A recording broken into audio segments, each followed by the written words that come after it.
Coaches, we are running out of trades. I've got 5 left myself. I'm pretty happy with that situation after going pretty hard the last month or so there, using for a couple of weeks, which has been fun. But now the question is, when you are using your final trades, what are you using it for? I think it's replacing these big injuries that you may have, guys that have out for sort of 1 to 2 weeks, when there's 4 weeks left. That's what you're looking at right now. And you're looking for upside. That's the clearest thing here right now, and you're looking for those guys that can hit you those 100 plus scores. And obviously in that fullback position, you must make sure that you have 2 of the top 3 guns right now, and that's Turbo, Tedesco, and Ponga. They're the 3 that you need to have in your side. 2 of the 3 obviously, and then from there in the center wing, there's a few guys to look at. Obviously we'll just quickly check the fullback position while we're here as well. If you're looking at total averages, you've got Edwards, who's still currently out. You've got Latrell, who's out of the top 2. Then it is Teddy, Turbo. Drinkwater's in at 3rd. But I do think with the bye coming up next week, you're going to want to have one of those 3 guys in Ponga being that 3rd one. And he's got a lovely 124 to his name last week and is at 664k. So he's super cheap on that front there. So that's the the fullback position there. Keep it super simple there in that one. In my center wing, I'm a little bit underdone in my opinion. So this could be a position that I look to improve on this week and make a bit of a splash to get one of the top guns. And we'll show you those top guns now. So you've got, my team there, guys like Asako, guys like Tungor. We've got Marzu there, who had a pretty rough one last week with his 38. But up top, you're looking at guys like Val Holmes, still at 747. Coming up against Raiders, picked up a 56 last week, and he's got a nice 3-round average of 98.7, but that's coming off the big 130 odd against the Tigers. So expecting that to not happen going forward. I do think that the guys below him can outscore him. And we're looking at Lomax, we're looking at Brian To'o, Jacob Kiraz, and Dom Young and Joseph Manu. They're the big guys on the list, and then you have some random, some guys like Herbie Farnworth and Dane Gagai that could go big, like Herbie did last week, but he's up against Stephen Crichton this week, so probably not on my list of options for you in this upcoming week. And guys like Kale Iro, a very, very easy hold. Same with that of Ruben Garrick at 604k. He could come out and do awesomely as well. But if you're looking for the top guns, I do actually think that Lomax might be your best bet. He does have the 2nd best average for the year, so that obviously helps in that one when you're looking at consistency. He's not going to rest for the rest of the year. Tim and Karaz, I think, are the 2 guys that are going to be pretty similar, somewhere in that 70s range for the last 4 games, with probably one really good ton in them over the last 4. Manu and Young, they're the interesting surprise packets because they could easily go 4 weeks here and do really well.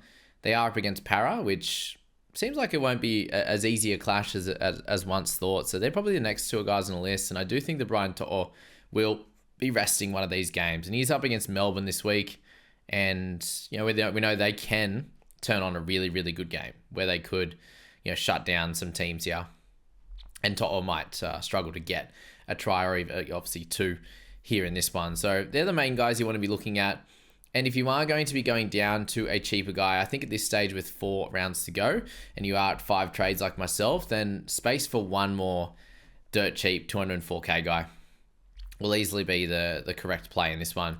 If you're looking at guys that are on a bit of a run in recent history, you've got Kyle Felt with the 92. Obviously that Tigers game helped there. Connor Tracy looked like he might be touch and go for this week there, it seems like. Even Kale Iro's with an 88 in his last 3, which is cool. Bofo more if you do currently own him, I think hold on, because if he doesn't play this week, or even if he goes bench, you're not going to start him, but then the last 3 weeks, I think you want to play him. So hold on to that one.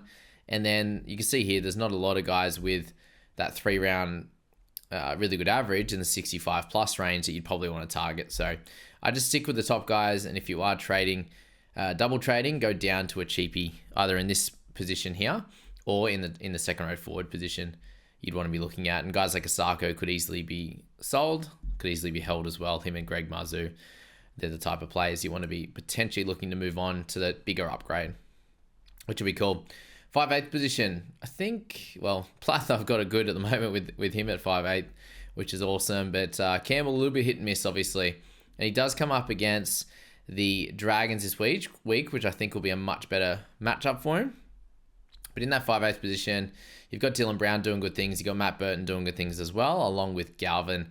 And I do wish I just held Galvin at this point. He's been really, really been really, really great, and kept Plath just up in that 2RF. But we can't always win those games. And if you are currently holding any of these guys, or you're interested in any of them, I do think Matt Burton is probably the pick of that bunch right now, if you were to go for one of those players. And Max Plath has been involved in plenty, which is good as well. Munster, I just don't think he's got enough at this point of the season. And then the rest of the guys aren't real clear interesting players either. You do see Dane Laurie obviously killing at 106k up last week, but he may lose his spot to Dylan Edwards this week, which would be a little bit annoying. For the halfback position, you've got Nathan Cleary with the 86 last week. Jamie Humphrey's still killing it with 104 in his one game. Nico Hines might be back eventually, but avoiding him at the moment. Sam Walker is back after their bye and is a really nice one to hold, along with Daly Cherry Evans, who did save his score after a bit of a tough start there. So DCE at 631. Down to 3K is a very interesting one to look at. If you want to jump on SJ for the run home, he's obviously coming off a quad injury, which is a bit frustrating. So there are a few options there, but if you've got Cleary and Hughes like myself, it's just a clear hold in that position. For the second row forward, upside you're looking at is in Fafita. It's in Crichton there, and not in Curran, Carrigan, Kai Paul, or Smithies, who I own in my side. But going right to the top of that list, they're the two top guys that you need to have in your side.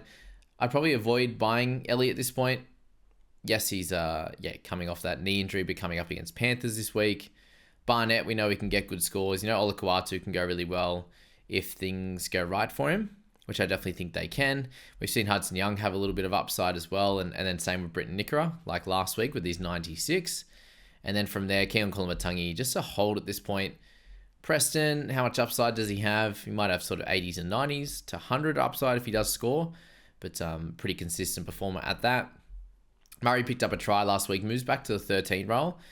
Does he have the massive upside of 536? Not exactly, but he could definitely be consistent for you if you want somewhere in that 60 to 70 range. I'd imagine there with him in that one. If you're looking at sort of one game plays or a cheapie this week, Maverick Geyer could work out. You've got Liam Henry that can do a job as well. So they're the kind of guys you want to be looking at in that scenario. And then moving up to the front row forward position, it's guys like Tarpany, it's guys like Adam Finnell-Blake should be on the top of your list there, given they are the two of the three best average guys that are available right now with Payne Haas out. You've got Barnett, but he's very expensive. So do you have that cash? If you have Terrell May, you're probably holding on.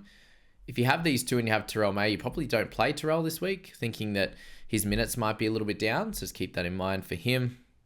And as you look down the list of the top average guys, we're down into the 50s now, and it's not too bright down there, that's for sure. So looking at those top few guys, Tarpany and Finnell-Blake with Barnett are the three that you'd look to be having and wanting in your side. I have Watson in my hooking position. I think that's pretty safe and solid coming into this week. If you don't have him, then holding on to obviously Cook, Grant, Appy, they're all fine to play. None of them are going to lose you or win you SuperCoach or get you, a big win in your head-to-head. The only one to worry about right now is that of Reid Marnie. So if you do own him, maybe holding off on playing him. I do expect a potential attacking stat in this game against the Dolphins this week. But he's carrying a bit of a shoulder issue, which is not good.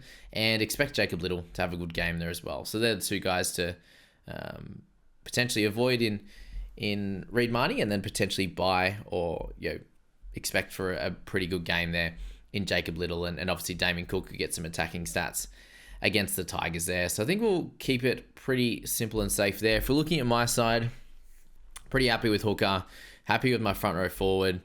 2RF could always, get a little bit of improvement if we want to get, one of those other guys at the top, but there's not a lot there that really stand out. I think for me, in improving my side, it's probably getting another gun center wing. So rather than playing a Greg Marzou, being able to move him to a Zach Lomax or something like that could be a really, really cool play. So if I'm looking at just selling a Jermaine Asako in that one, I have 630k, so I can't get anyone straight out except for a Joseph Manu, which is pretty crazy at 574k. Herbie Farnworth a bit too expensive. I already got Garrick. Dan Gagai a little bit too expensive as well. So it's likely to be an upgrade-downgrade scenario for me with these guys. And being able to get a Lomax, I think, would be pretty cool. So I'll have a look into that. Probably, just doing it with either Casey McLean and Marzu, or I could go, keep those guys and go Smithies down to a cheap guy in that 2RF. I think is a good play, considering I'm not going to play him, and Kaipi's Pool is someone that could be a nice backup there. And then upgrading a Sarko, either a Sarko or Greg Marzu, whichever one I think I'm less likely to play on a week-to-week basis to get up to a Zach Lomax. That's probably where I'm thinking, or a Karaz or something like that. I don't have Lomax in fantasy. I've got Karaz, so it could be cool to have a little bit of a difference maker in that one. And I think we'll leave it at that. So thanks for joining in. SuperCoach, four rounds to go, projected to a nice 1369, and hopefully, if I do get a Lomax in there, that'll update that as well, which would be cool. So thanks for being here, guys, and good luck with making and setting up your teams for SuperCoach.